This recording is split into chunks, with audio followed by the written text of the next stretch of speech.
Okay, go ahead, Thomas. Okay. So, my name is Thomas Carlson. And, Go ahead. Okay. I'm a new student here at the Fond du Lac Community College in Cloquet. And, yeah.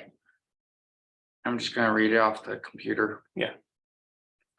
When I started the semester here, I mentioned an advisor that was interested in quantum physics. She suggested I register for aerial platforms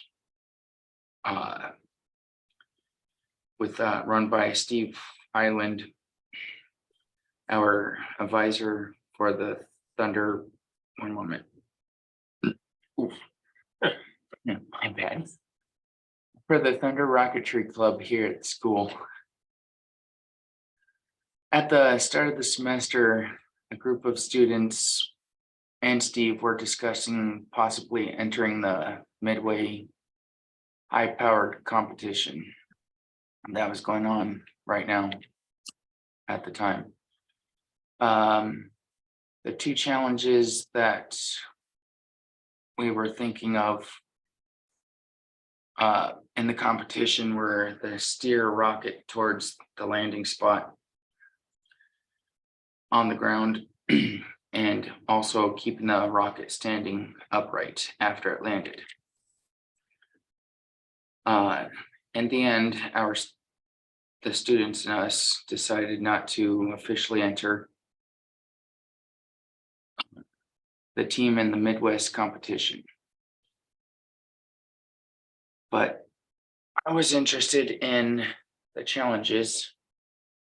Steve and I watched a video on how to control parachutes and steering towards the target.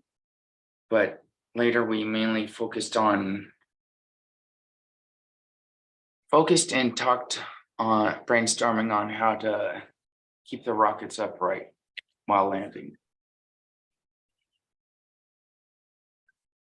Yeah. This is a set of early sketches from the group discussion, possible rocket designs to keep the rocket upright. We came up with two ideas: having wider half moon shaped landing gear attached to the fins, and to add weights near the rear end of the rocket to make it less likely to tip over.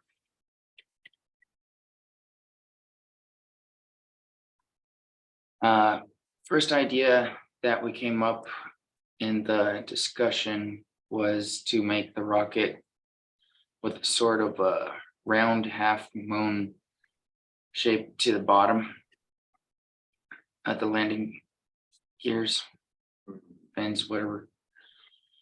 What was that word? Noise. Whatever.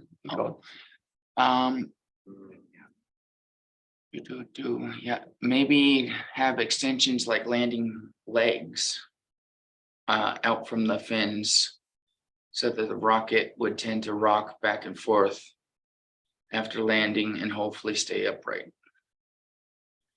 And we realized that if there was more weight in the back of the rocket, crap.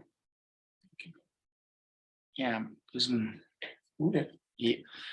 back in the rocket, it would be even more likely to stay upright. That part. Yeah. We tinkered a little bit with RockSim in order to learn how to find the center of gravity. One moment. Try to hold back a burp. Found out that the center of pressure cannot go in front of the center of gravity, or it makes the rocket fishtail in the simulations. This means that added weight in the back after landing cannot be. Wait, did you write that correctly? Yes. Okay. You go back there. Keep going. Added weight in the back. Yada, where did I left off? Okay, cannot be in the location of the whole flight. So we came up with the idea of BBs and tubes starting up front, and when the nose cone pops off at apogee, the BBs will move in the back. Here's a diagram of what the inner cogs and trinkets look like. A lot of thinking has centered around to how release the BBs at the right time so that they can move only after the nose cone is ejected. A latch similar to a doorknob operates with my first idea. It can be connected to a metal spring that the nose cone shoulder holds in place until the cone pops out, and the spring pulls back, releasing the latch and the BBs. I was worried about the parachute shroud lines tangling if one side of the BBs released early. So the twisted tubes idea was a way to try to avoid that by balancing things out more. And it would also look cool. There will be tubes within a tube in this rocket. The inner body tube will hold the motor mount and parachute. And the gap in between the inner and outer tubes will be where the BBs are held until they move down. We could leave the twisted tubes out of the design completely this way.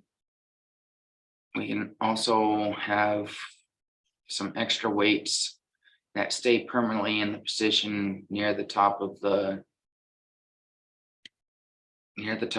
if we need to keep the rockets in flight.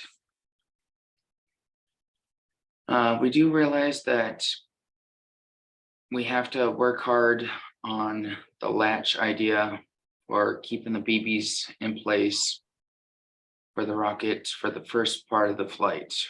We also need to keep all the BBs trapped inside the rocket so none of them get loose and fall out during the flight.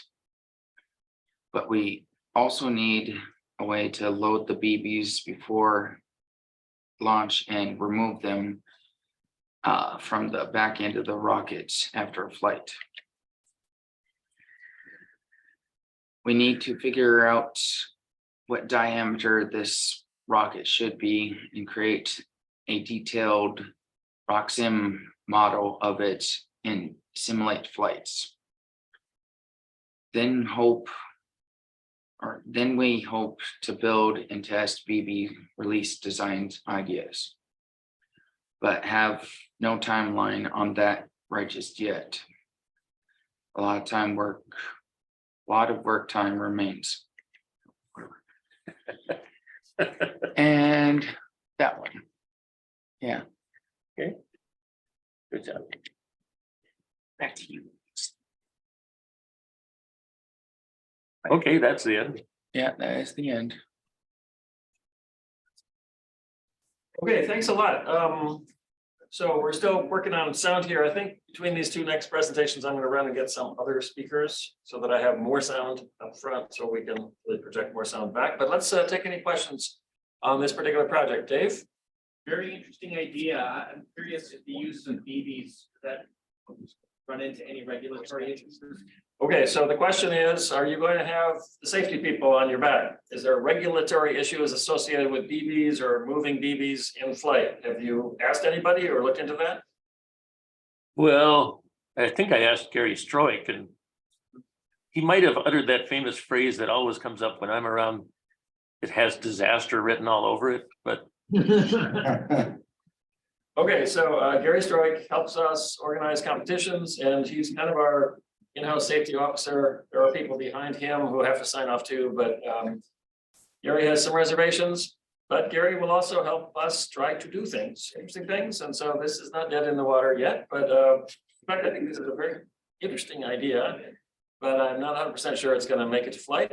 I hope it does. Yeah. Any other questions right now? Yes, go ahead. I'm not sure if I missed it, but what was the total weight on it? Do they have a total weight estimate on it? Okay, so the question is, do you have a total weight estimate on approximately how heavy this is going to be? Not yet. it's pretty much at the brainstorming stage. Yeah. So you do have some dimensions though, as in approximately, I mean, you have drawings, and so you know approximately how big it's going to be, but need to, well, actually, I'll take it back. RockSim, you did some RockSim simulations, don't they have a weight, Oh, at least there? very minimal experimenting in RockSim so far. Let me just remind you, you probably know this already, that in RockSim you can add masses, and so those masses could be called BBs. On the other hand, I don't think RockSim lets you change where those masses are located during a flight. So it might be tricky to use RockSim or OpenRocket to simulate this, but you can certainly put the masses in once you know what they are. Mhm. Maybe time for one more question. Okay, seeing no questions right now, thank you so much, Thomas, and let's give him a hand. Thank you. Okay, so moment. James, do you have my slide?